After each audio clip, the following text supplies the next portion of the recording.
Hello' everyone, মোৰ প্ৰথমটো mini ব্লগলৈ আপোনালোকক সকলোকে স্বাগতম জনাইছোঁ। আজি যিহেতু জন্মাষ্টমী, সেইবাবে মই কাম বন কৰি আজৰি হৈ গা পা ধুই আজৰি হৈ ল'লোঁ আৰু এয়া মই কাপোৰ কানিবিলাকো উলিয়াই ল'লোঁ আৰু এয়া আমি বা দুজনী আৰু মই এনেকৈ নামঘৰতে বুলি আহি গ'লোঁ আৰু এয়া আহি পায়ে চাহ খাই ল'লোঁ। চাহৰ লগত এনেকৈ বুনিয়া বিস্কুট কিবাকিবি আছিলে আৰু তাৰপাছতে এনেকৈ ভকতসকলে আৰু আইসকলে এনেকৈ নাম লোৱাত লাগিলে আৰু নাম ল'লে এনেই কিবা মনটো ভাল লাগে, সেইবাবে শুনিয়ে থাকিলোঁ আৰু আমাৰ ইয়াত এইবাৰ জন্মাষ্টমীটো দিনতে পাতি দিলে। যিহেতু এইবাৰ কিয় পাতিলে নাজানো বাৰু, আংকালে ৰাতিয়ে পাতে আৰু এয়াই আমাৰ নামঘৰ ভাগ হয়।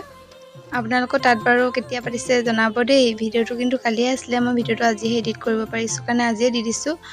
আৰু এইপিনে আমাৰ ওচৰৰে আইতা বৰমা খুৰী সকলোৱে মিলি পকা মিঠৈ বনোৱাত লাগিছে। আপোনালোকে বাৰু পকা মিঠৈ খাই ভাল পায় নাই জনাব দেই, মই কিন্তু বহুত ভাল পাওঁ। আৰু ভকতে এয়া মাহ প্ৰসাদ দিলে আৰু আজিলৈ ভিডিঅ'টো ইমানেই। ভিডিঅ'টো যদি চাই ভাল পালে like comment share and follow' এটা কৰি দিব।